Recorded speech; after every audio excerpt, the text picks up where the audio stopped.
नमस्कार मेरे प्यार शेर और शेरनियों। आज आपको MS रोनिका टीचिंग इंस्टीट्यूट में सभी मेरे प्यारे और शेर और शेरनियों का स्वागत है। आज का क्लास 10th ज्योग्राफी जो ज़बरदस्त होने वाली है और आपका अब यूनिट फर्स्ट का खो लेके आए हैं आपको, ठीक है ना। जिसमें आपको जो दिया हुआ है आपका जल के बारे में आज हम लोग पढ़ेंगे कि अपने जो विश्व भूमि पर या भारत भूमि पर जल की मात्रा क्या है, इसके बारे में हम लोग जानकारी प्राप्त करेंगे।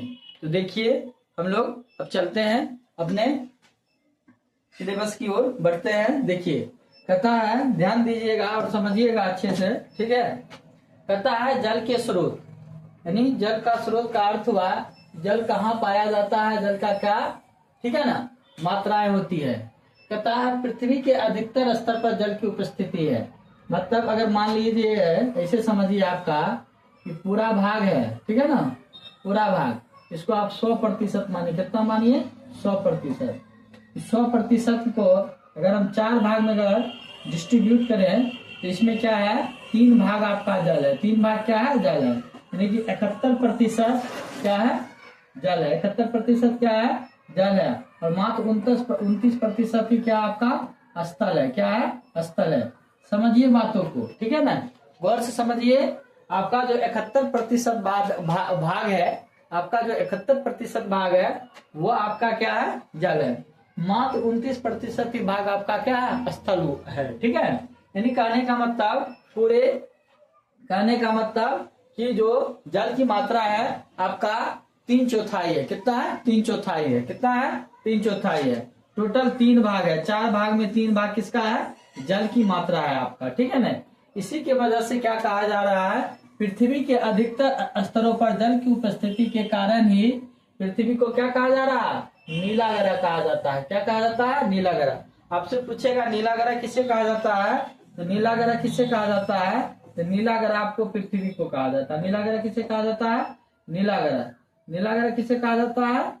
नीला ग्रह अगर आपसे पूछा जा रहा है तो आप बताइएगा नीला ग्रह जो ग्रह है वो आपको पृथ्वी को कहा जाता है। किसको कहा जा रहा है? पृथ्वी को नीला ग्रह कहा जा रहा है, ठीक है।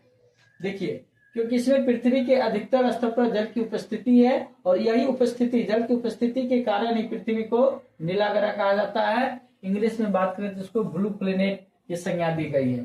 कहता है यह जीवों की उत्पत्ति का एक महत्वपूर्ण कारक है, ठीक है नहीं। ये जो जल की वजह से जीवों की उत्पत्ति का क्या है, एक महत्वपूर्ण क्या है, कारक है। यहाँ जल स्रोत विविध रूपों में पाया जाता है। यानी जल का जो स्रोत है वह विभिन्न रूपों में, अलग अलग रूपों में जल का जो स्रोत है वो पाया जाता है आपको, ठीक है। देखिए जल के जो विभिन्न स्रोत है वो जो अलग अलग रूपों में पाया जाता है, उसमें ध्यान दीजिएगा। ये जो है भूपृष्ठीय जल, क्या है? भूपृष्ठीय जल। ध्यान दीजिएगा, भूपृष्ठीय जल। उसके बाद आपका होता है भूमिगत जल। भूपृष्ठीय के बाद आपका भूमिगत जल, और भूमिगत जल के बाद होता है वायुमंडलीय जल। वायुमंडलीय जल, उसके बाद आपका महासागरीय जल। उसके बाद क्या है? महासागरीय जल। तो ये है जो यहाँ पर दिया हुआ है कि यहाँ जल स्रोतों को विविध रूपों में पाए जाते हैं। जल जो स्रोत विविध रूपों में पाए जाते हैं, ये आपका ये है। विभिन्न रूप कहने का अर्थ ये हुआ आपका, ये भूपृष्ठीय जल है, भूमिगत जल है, और वायुमंडलीय जल और महासागरीय जल है। ये अलग अलग प्रकार से पाया जाता है। आगे बढ़ेंगे हम लोग। कहता है जल भंडार को ध्यान में रखा जाए तो महासागर सबसे बड़े जल संग्रहण के केंद्र होते हैं, ठीक है ना। ध्यान दीजिएगा, आप लोग समझिए। जल भंडार को अगर ध्यान में जाए, जल का सबसे बड़ा अगर भंडार के बात किया जाए, जल का अगर सबसे बड़ा भाग किया जाए वह क्या है? महासागर है। क्या है? महासागर है। जल का सबसे बड़ा भंडार कौन सा है? तो आपका महासागर है, जो सबसे बड़े जल संग्रहण केंद्र होते हैं। तथा इसी कारण से क्या कहा जाता है? जल्दी कहा जाता है। जल्दी किसे कहा जाता है? महासागर में जो अधिक जल की उपस्थिति होने की वजह से इसे जल्दी की संज्ञा दी गई है। अगर आपसे ये पूछा जाए जल्दी की संज्ञा किसे दी गई है, तो बताइएगा महासागर को। किसे दी गई है? महासागर को। महासागर को जल्दी की संज्ञा इसलिए दी गई है क्योंकि यहाँ जल भंडार क्या है? अधिक है।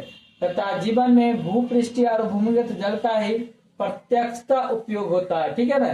कहता है जीवन में जो है भूपृष्ठीय, ठीक है ना, भूपृष्ठीय यानी भूमि के ऊपरी परत का, और भूमिगत जिसे हम कुआं के अंतर्गत कहते हैं कुआंगत जल, ठीक है ना, कुआं वाला जल, ठीक है ना, जो गहराई तक होता है उसे भूमिगत बोलेंगे। और भूपृष्ठीय मतलब भूमि के ऊपरी वाला जल को बोलेंगे। तो भूपृष्ठीय और भूमिगत जल का ही प्रत्यक्षता उपयोग होता है, अतः इन दोनों स्रोतों का वर्णन किया जा रहा है, ठीक है ना। तीन जो है आपका है, एक याद रखिएगा आपका ये भूपृष्ठीय है, क्या याद रखना है, भूपृष्ठीय, कौन सा, भूपृष्ठीय जल, और एक सेकेंड आप भूमिगत, क्या है, भूमिगत, ये भूमिगत जल। ये जो दो चीज है भूपृष्ठीय और भूमिगत जल, इसका जो प्रत्यक्ष उपयोग होता है, इन दोनों स्रोतों का हम लोग वर्णन करेंगे। आगे देखेंगे, कह रहा है ध्यान से समझेंगे। कहता भूपृष्ठीय जल के बारे में अब हम लोग समझेंगे, किसके बारे में जानेंगे, भूपृष्ठीय जल, किसके बारे में हम लोग समझेंगे, भूपृष्ठीय जल के बारे में समझेंगे। कहते हैं धरातल पर भूपृष्ठीय जल का मूल स्रोत वर्षण है, क्या है, वर्षण, यानी वर्षण का अर्थ क्या है, वर्षा है, क्या है, वर्षा है, याद रखिएगा। धरातल पर भूपृष्ठीय जल का जो मूल स्रोत है वो वर्षा है। वर्षा का सबके बाद लगभग 20% भाग वाष्पित होकर वायुमंडल में चला जाता है, यानी ये वर्षण का लगभग कहता है 20% जो भाग है यह वाष्पित होकर कहाँ चला जाता है, वायुमंडल में चला जाता है। याद रखिएगा वर्षा जल का 20% जो भाग है, वर्षा जल का कितना, 20% भाग ये कहाँ चला जाता है, तो वायुमंडल में चला जाता है। याद रखिएगा कहाँ चला जाता है, वायुमंडल में चला जाता है वर्षा जल का 20% भाग, ठीक है, चला जाता है। कुछ अंश भूमिगत हो जाते हैं, कुछ अंश क्या हो जाते हैं, भूमिगत हो जाते हैं, मतलब क्या, भूमि में समाहित हो जाते हैं, क्या हो जाते हैं, भूमि में समाहित हो जाते हैं, यानी भूमि में क्या होते हैं, शामिल हो जाते हैं, समाहित हो जाते हैं, भूमि में समाहित हो जाते हैं। यानी कहने का मतलब वर्षा का 100% अगर जल होता है, वर्षा का अगर 100% जल होता है तो 100% में क्या होता है, 20% वायुमंडल में चला जाता है, और 80% जल क्या होता है, वो समाहित हो जाता है, क्या हो जाता है, समाहित हो जाता है। जबकि अधिकांशतः भाग नदी नालों झील तालाबों तथा ताल तलैया में भी मिल जाते हैं, ठीक है ना। जबकि अधिकांशतः भाग क्या होता है, अधिकांशतः भाग, ठीक है ना, वो नदी में चला जाता है, नालों में चला जाता है, झील तालाबों में चला जाता है, ताल तलैया में मिल जाते हैं। देखिए कहने का अर्थ ये है अगर 100% जल होता है, कितना 100% जल होता है, जिसमें 20% आपका वायुमंडल में चला जाता है, कुछ परसेंट में आपका कहाँ चला जाता है, भूमिगत हो जाता है, क्या हो जाता है, भूमिगत हो जाता है। और उसके बाद कुछ जो जल है आपका अधिकांशतः भाग वो नदी नालों में चला जाता है, झील तालाबों में चला जाता है, ताल तलैया में मिल जाते हैं। शेष जल का सागर और महासागर में मिल जाते हैं। शेष कहाँ चल जाता है, सागर और महासागर में मिल जाते हैं। उपरोक्त ये सभी भूपृष्ठ पर पाए जाने वाले जल भूपृष्ठीय या धरातलीय जल कहलाते हैं। देखिए भूपृष्ठीय जो जल होता है उसका जो मुख्य स्रोत है, ध्यान सुन लीजिएगा, जानिएगा, भूपृष्ठीय जल का जो मुख्य स्रोत होता है वो वर्षा जल है। भूपृष्ठीय जल का मुख्य स्रोत क्या है, वर्षा जल। ये जो वर्षा जल होती है इसका जो 20% वर्षा जल का भाग है ये वायुमंडल में चला जाता है।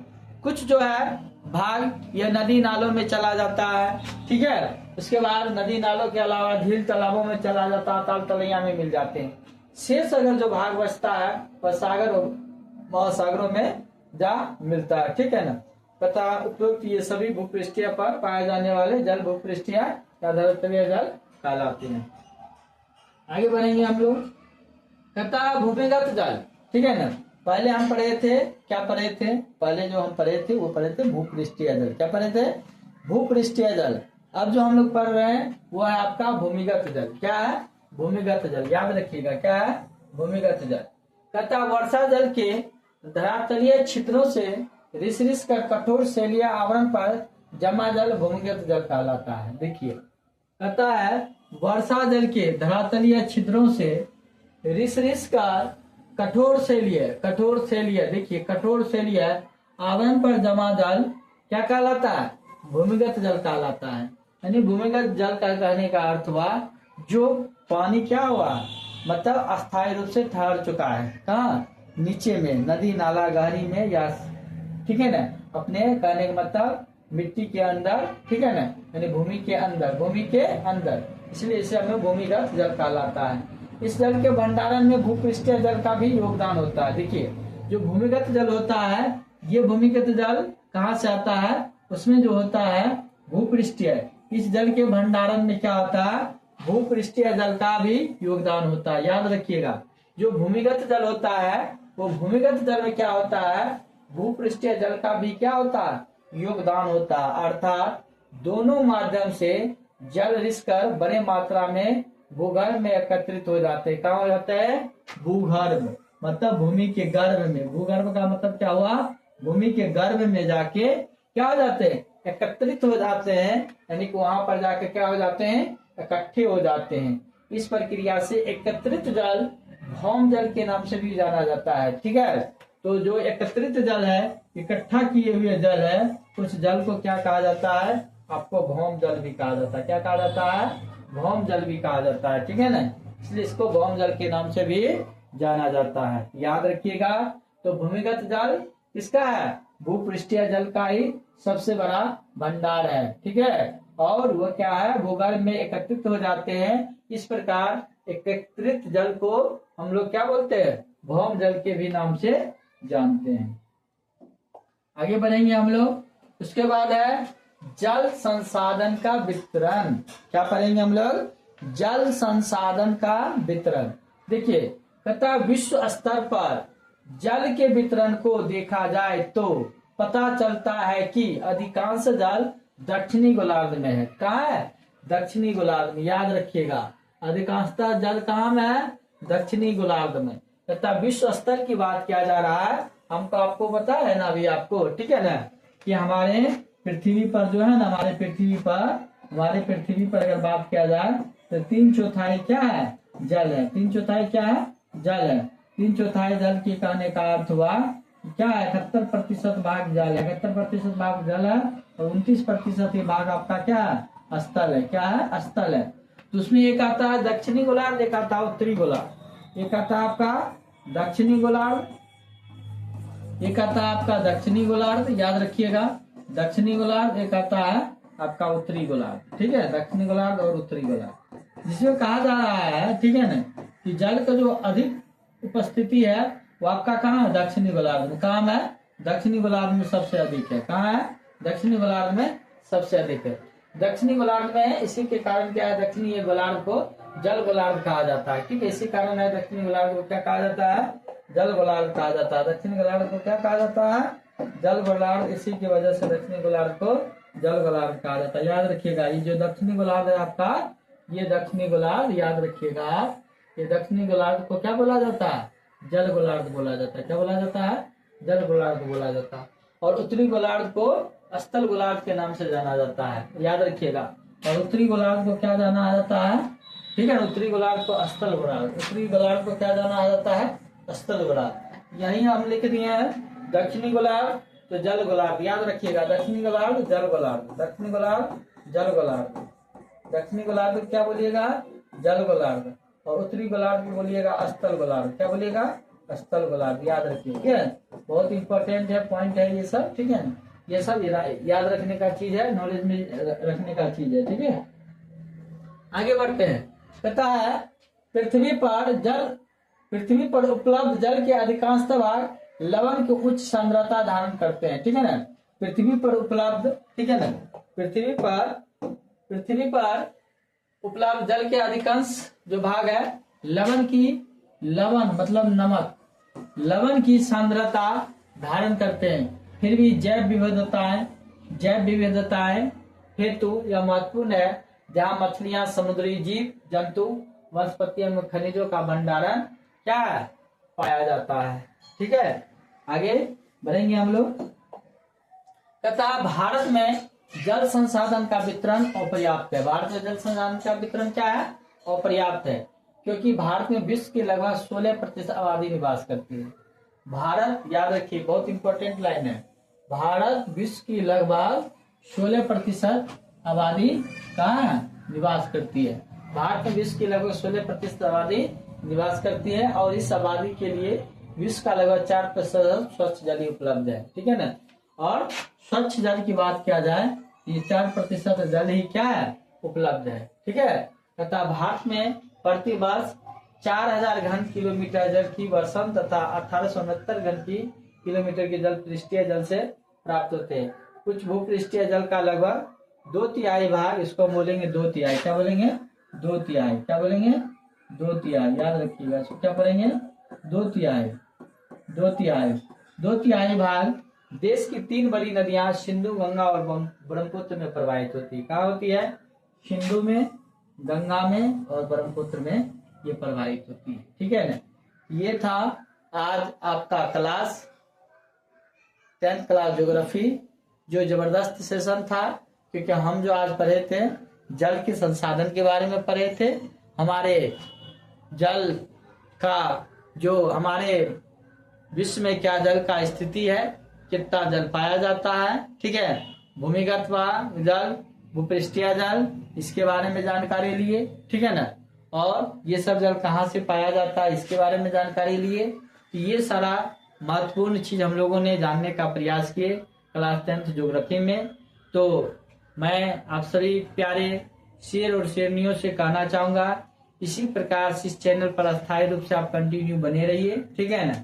और अपने मित्रों से अधिक शेयर कीजिए और इस क्लास में जोड़ने का काम कीजिएगा, ताकि हम सभी टीचर टीम मन लगा के आप लोगों के लिए तैयारी का नया अंजाम लेके आएंगे, जो आपको 2026 का एग्जाम के लिए बहुत ही महत्वपूर्ण रहेगा। आप लोगों का रिजल्ट इसी के साथ मैं आशा करता हूं कि आप लोग अच्छे से मन लगा के पढ़ते होंगे। जय हिंद मेरे प्यारे शेर और शेरनियों।